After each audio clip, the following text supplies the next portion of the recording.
I was cited for a junction box violation, right, or alleged junction box violation. I also had a fire extinguisher that wasn't inspected, took care of it, and then I had a piece of plastic over one of my fire alarms. It was brand new, and whoever put it up there installed it, didn't take it down. No big deal, we caught it. Go team, right? That was a good one. I'll take it. We fixed it. This one, right here, see? Now there is wires way up in here, and they go down to the ground, right?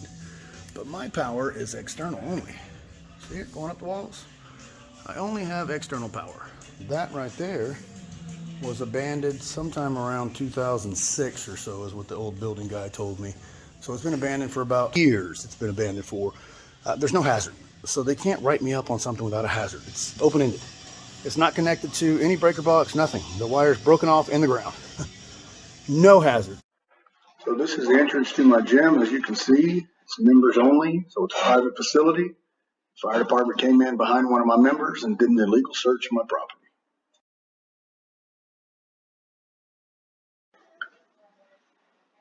All right, guys, as you can see, there's a variety of different code violations that they cited me on, and each one of these that they cited me on, I rebutted, and they kept throwing them out and throwing them out and throwing them out. It was quite humorous. As you can see, they wrote me up on numerous different code violations for that abandoned junction box because they didn't know what they were doing. And I rebutted each time and corrected them and showed them the right data and that they were wrong. They didn't care. So they subpoenaed me to court anyway. So I go to court and it gets thrown out, right? I win. Can't double jeopardy me, right? Well, Chief Kelley came back in that day on 6/29/22, and guess what he wrote up? I'm assuming that junction box, but he didn't leave me a picture, right? That's the only one I have in here like that. So he wrote me up again on that citation under a code that I've already punked him on before back in April and March. So I'm going back to court again under a subpoena for a citation I already won in court, and I got to go back again. How can they do that? And he knows he's wrong. Like I sent him data, he knows he's wrong. He's just doing it on purpose. Like he's a bully. He wants to just use his muscles and make me go away, and I got more muscles than him. I'm not going away. Okay, guys, this is off the warrant. This is how they got into my building. Now, they used this rubbish code violation saying that I had pallets outside in the alleyway, and that was against violation. The truth is they were against a wall, and I was never cited for that violation. So how did they get on my property? Have to do with a lockbox and a piece of trash outside. So they can find some codes that matches. That's what they're doing. They're trying to fuck me again, harass me. 5th fucking time in my building, harassing me over bullshit codes, and that piece of shit don't even know how to read them. Fucking idiot. Just to fucking apologize for doing the wrong thing, and instead, they harass. I asked this man to apologize. Instead, he made up codes. Codes have nothing to do with 4th Amendment rights, guys. So, Chief Kelley, what'd you do? He wrote me back email, attacked me, told me your guys can come into my gym whenever they want to. Doesn't matter what my rights are, basically. You tried to convince me that codes trump constitutional rights. I don't know where you got your education from or where you were born and raised, but in America, that's not a fact, buddy. Now, with that said, we have something called Declaration of Independence, which means that we can come for you and take away your job, kick you the fuck out. So Chief Kelley tried to write me up on this, obstructions for a doorway, right? He sent me the citation, and I sent him back the video clip you just watched, in which he opened it with no issues, and then all of a sudden this was dropped from the subpoenas.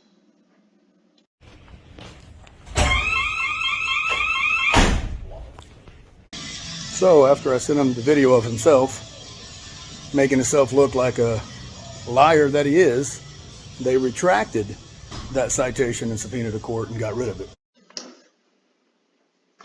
Okay, guys, so the Knoxbox issue, which is against the Constitution, you have the right to secure your property from the government, so I am not going to give them a key to my building.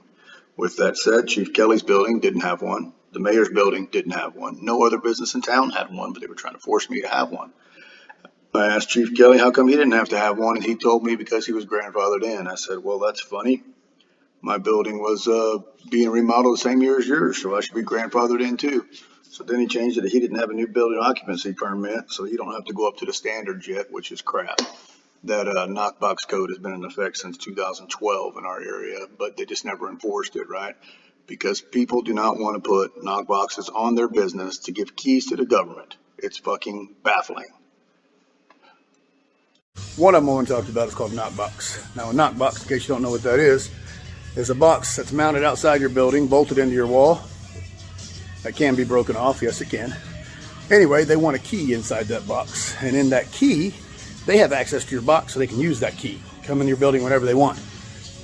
Emergencies, they say, but that's complete bullshit.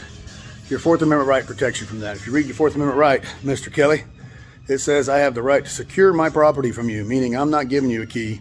It will never happen. With that said, guys, no other business in town had this, and they were bullying me to get one. Chief Kelley himself owns a bar in town. Let me rephrase. He owns a business in town. He don't own the establishment like he said he did.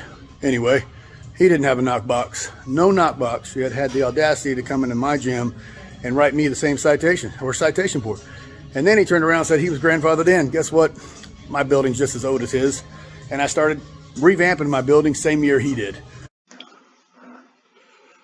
Okay, they wrote me up on labeling. So doors into electrical panel rooms must be labeled. Well, I don't have an electrical panel room.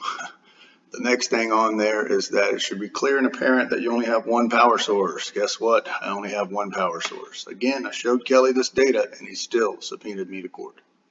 He said I had to have these panels labeled outside, and that's not what the code says at all. It says that if there's one power source, see my power source? Right into my own? One power source. Now this is my AC, but it's also connected to the same power source. If it has one power source, they are not allowed to have me label them. It's blatantly identified. You can see it. You can walk up to it and see one power source. There's one switch to turn it off with. You do not have to have them labeled.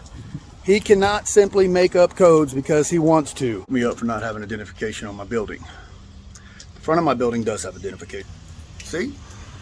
Had it when he came by. He wrote me up for not having it on the back of the building. Now take a look at this, and then I'll tell you what really happened. Okay guys, this one's about identification of address. So I have this on the front of my building. It is identified, but Chief Kelley makes up rules and said that I have to have it on the back of my building. Note, his building does not have it on the back of his building, but he's exempt because, well, he says so, which is complete BS. If he wants to add this to the back of the building towards a requirement, there is a process to do that. And again, you have to fill out paperwork and change it and tell everybody what you're going to do and what you want in order to do that. And he did not do it. Note, it was never on any other inspection that they did on my building ever.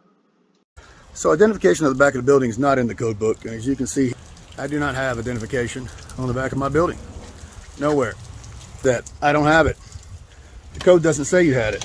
Now, if you noticed, I put in red font everything he did wrong on that inspection. So on the red font, it basically says that, yeah, he can change it to where I have to have it on the back of my building, but there's a process for that, a written process, and it has to be submitted and approved before you can do that. Chief Kelley never did that. With that said, guess what, guys? His hook and ladder, the bar in town, guess what it doesn't have? Identification on the back of his building. So how is that fair? I'll tell you how it's fair. It's not. They're discriminating against me, harassing against me because I stood against them and the constitutional infringements they put upon me and my business. Okay guys, Kelley also wrote me up on door operations. This goes to my 24 access door in which I have a red button that disengages the magnet so you can get out of my building. This is not a code violation. The only time you cannot have one of these buttons is if you have a hazardous material storage. So if it's hazardous material storage, you cannot have a button like this to disengage the magnet to get out. I understand that because you're dealing with hazardous material. Every 24-hour fitness gym in America has one of these buttons to disengage. You can also look at your wheelchair, handicap. What do they use? A button to disengage. This guy is a fucking moron. With that said, no other inspection that they did, 5 of them altogether, ever had that as a complaint. Take a look at this. See this button? Every 24-hour facility in the United States has a button like this, which disengages that magnet so you can get out. He also tried to hit me on that exit sign right there, but emergency exit lights actually point down, not up, you dumbass. Anyway, with that said, I do have 2 other emergency doors, one in the front, one in the back, which makes it legal, but the door itself is legal. You can have it. There's nothing saying you can't have it. The only time you cannot have a button like that is if HAZCOM, so hazardous waste, hazardous substances, that kind of thing. A room like that can't have a button like that. You have to be able to actually just push it open or turn the doorknob to get out. Everything else can have that. If you don't believe me, Mr. Chief, How the hell do wheelchair guys and girls get in and out of buildings? They push a fucking button, you dumb. Okay, guys, this is 605.6 unapproved conditions. This is the junction box that they wrote all these different code violations for, and each one of them I fought and won. That particular one was thrown out of court. I'm assuming Chief Kelley wrote me up again on this one, but he didn't take a picture of it, but he listed the same code. So that would mean double jeopardy, and you cannot do that, you dumbass. Put it under ceiling fans. That's how fucking dumb your fire department is. 4.22 ceiling fans. That one. 4.22 ceiling fans. Sent it to him, he didn't give a shit. You know what he did? Tried to write me another code over fire burns. You know what that is? Not that. Chief Kelley wrote me up on this one right here. Can y'all see it? Okay, it came out of the wall, right? But there are no exposed wires. And I'm going to show you what the code actually says, right? And again, there's no hazard. Code violations, codes are written to protect us, either the environment, our property, or people. If there's not a hazard to any one of those, the code is invalid. It's useless. Okay, guys, this is funny. So this is equipment and fixtures. So he took a picture of a fixture, and I'll show it to you in a minute. But this can only be attested and approved by an agency. Agency means the fire department in this case. My initial inspection where I got my occupancy, this passed. Therefore, they cannot go back and change it. And you can look at the other inspections on here, not an issue, right? I read the red ink, the blatantly identified issues and problems with what he cited me on. He is incorrect. Continues to be incorrect, even with the data right in front of him.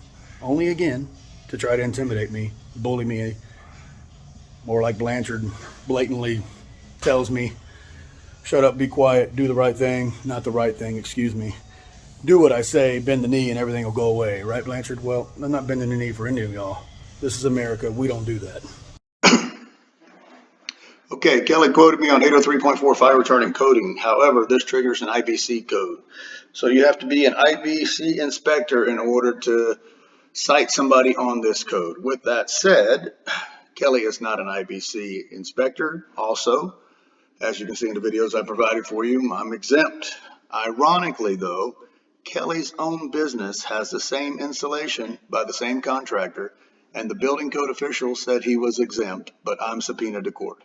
Wrote me up for my finishing product, which is that foam insulation up there, right? That foam insulation is not fire retardant, but it doesn't have to be. And this is why. You see the timber up there? That's heavy timber, which makes it a class 4 building, which means I am exempt from that particular code he wrote me on, and I'll show it to you in just a second. Besides that, I also have a TPO roof. TPO roof is a class A roofing, which makes that foam insulation also exempt because the fire rating on both of those are higher. Again, I highlighted everything in red on that inspection that he did wrong.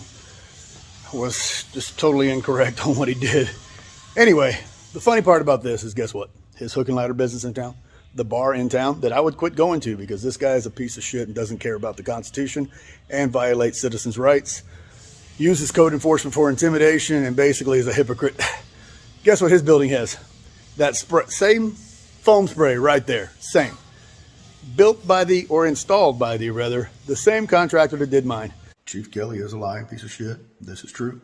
He did harass me. He did discriminate me. He did try to intimidate me with his big muscles and guns that he brought into my business. But we have to stand up to these kind of people, guys. We cannot let them run our country and run all over us. You got to fight back. With that said, there was a total of 9 citations he tried citing me on. 2 of them, we caught him lying. He threw them out, but he did subpoena me to 7 of them. And out of those 7, numerous of them, him and the mayor both have the same violations in their buildings. With that said, you saw my rebuttals to them. I'm going to win in court. They're all going to get thrown out. They're not going to win. There's no way. This is what I do for a living, and these guys are completely batshit crazy. They think they're going to bully me and make up codes, and I'm going to pay for them. It's not going to happen. I plan on fighting these guys till the end. I plan on showing more videos. I am going to talk about the warrant and how they got in my building, but that's going to be mostly about Chief Blanchard, the other lying piece of shit that bullied me, intimidated me, and tried to bribe me. It is coming. Anyway, guys, I need this spread. I need the word spread. I need more people looking at this, viewing this, and talking to me. I would love to get media down here. We just can't seem to do it, and the DA and the AG will not help us. But, I mean, they're elected officials, so what do we expect from them? To do their job? Fuck no, they're not going to do their job. They don't care about anything but themselves. Again, Jason Followell, Texas Strong Fitness. Please subscribe. I'll holler at you guys later.